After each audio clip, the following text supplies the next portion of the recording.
Hello, my name is Rowena Olea, and I will be doing a presentation on the movie Step Brothers and how it is a good example of the social penetration theory. The goal of social penetration theory is to predict how self-disclosure of breadth and depth of information move a superficial relationship to an intimate one. Breadth is the number of topics discussed in a relationship, and depth is the degree of intimacy guiding topic discussion. Thomas A. Taylor explains that social penetration refers to the reciprocal behaviors that occur between individuals in the development of an interpersonal relationship.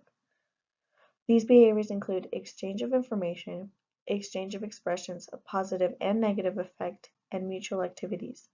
There's an analogy known as the onion analogy, which explains how there are different layers to us, and each layer reveals more and more about us. The first layer is always our public image, which is what is available to all others. The next layer reveals more about us, and the next layer reveals more about us. There are different stages as well to social penetration. The first stage is the orientation stage, which reveals very small parts of ourselves. Then there's the exploratory affective exchange stage. In this stage, there is more emergence of our personality to others. Next is the affective exchange stage. In this stage, there is more spontaneous and comfortable conversation for relational partners. Next is the stable exchange stage, which is complete openness with relational partners. And then sometimes there's a deep penetration stage, which is layer by layer withdrawal that causes a relationship and intimacy level to move backwards and fade away. Now, there are two authors that came up with this theory. First is Erwin Altman. He was born in New York City on July 16, 1930. He's still alive today and he is 88 years old. He's a social psychologist and he earned his BA degree from New York University. He also earned an MA degree and PhD, both from the University of Maryland. He is part of many different groups such as the American Psychological Association, American Association for the Advancement of Science, and so many more.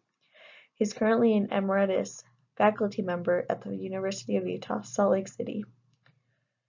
Thomas Taylor was the other person. He was born in Detroit, Michigan on September 9, 1933. He died in his sleep from an illness on January 26, 1998.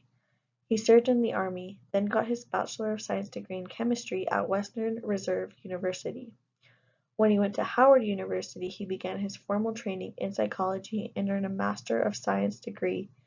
He did research on social justice issues and received a Doctor of Philosophy degree. He later on joined Erwin Altman and Ladd Wheeler to study interpersonal dynamics in isolated conditions. Their mission was to study groups in isolation and confinement.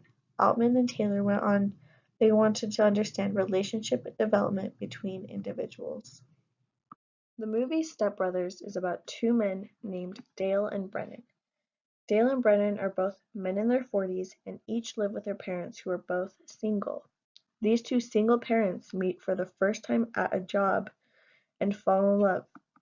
They get married and move in together, thus forcing Dale and Brennan to live together and become stepbrothers. Dale and Brennan don't like each other at first and constantly try to one-up each other in everything they do and say. They're not very open to each other in the beginning, so they're stuck in the orientation stage.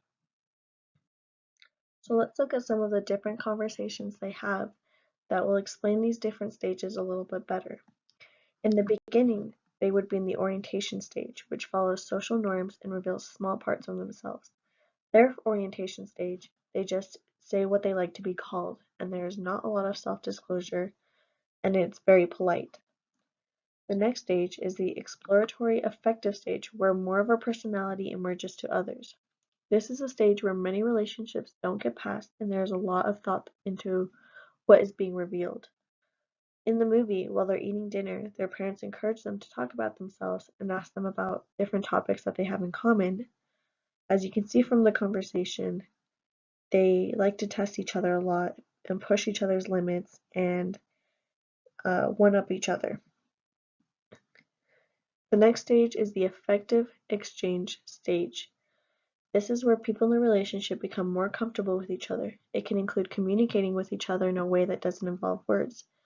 Barriers that were once put up in the earlier stages are now broken down, and you can be more vulnerable and personal with each other. In the movie, Brennan touches Dale's drum set while he's not home, and Dale immediately notices when he gets home. They start to argue verbally, which then leads to a physical fight outside on the lawn that ends with both of them knocking each other out and then sitting on that couch together watching a movie while they heal. In the stable exchange stage, things become more open in the relationship. There's a high degree of relational uniqueness. It indicates that there's openness, breadth, and depth in conversations. In this stage, the people in the relationship are highly intimate and synchronized. Brennan and Dale get to this point after they have a dinner with Brennan's brother, Derek, who's more successful than them and also very rude. They have a joint dislike for him, and when having a conversation with them, Dale punches him in the face. Brennan changes his opinion of Dale at that point, being impressed by what he'd done. They play a game where they ask each other about their interests and have to answer at the same time to see how alike they are. Now, it is possible to have a deep penetration stage. In this stage, the relationship starts to fade away based on layers and layers of withdrawal. In the movie, Brennan and Dale's behavior causes their parents to not get along and get a divorce. This means that they are selling the house and they must find jobs and move out. This forces them to grow up and act their age. Brennan gets a job with his brother, and Dale becomes in charge of a catering company. They get separate homes, and any sign of their old behavior is invisible anymore.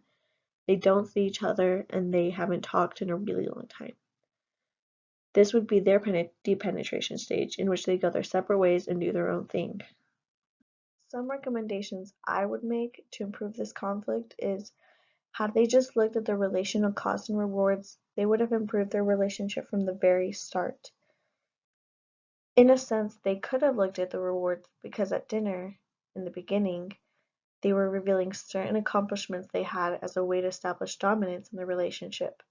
But had they looked at the rewards and costs of their relationships in terms of the fact that they would be living together and thinking of their parents and how it would affect them, they could have asked themselves, is the amount and type of disclosure appropriate? Is the disclosure relevant to the situation at hand? Or is the disclosure reciprocated? For example, was it worth Dale letting Brennan know that he doesn't believe in belts as a ranking system for toughness? No. He could have just praised Brennan and made him feel happy about his accomplishment. Thinking about the rewards and costs could have been helpful because there is no need to be full of breadth and depth in their conversations, but it would have still pushed them past the orientation stage faster. Evaluating the rewards and costs would have been useful to steer the relationship in a more positive direction sooner, and maybe certain situations they've encountered could have been avoided, such as the physical fight they had. To close it off, the movie Step Brothers is a great example of the social penetration theory, as it gives a good example of the orientation stage, exploratory effective exchange stage, stable exchange stage, and it shows an example of deep penetration. We all go through social penetration in every relationship we have in our lives, and I have learned how we form relationships so much deeper than I had before. It's so interesting to be able to see what stage I am with people I encounter and have a clear understanding as to why we are how we are, and how to make these relationships more intimate if I were to want that. A simple way of making relationships with people better is through self-disclosure, and to know when it's appropriate to disclose what to who. And it's easy by simply looking at the relational rewards and costs.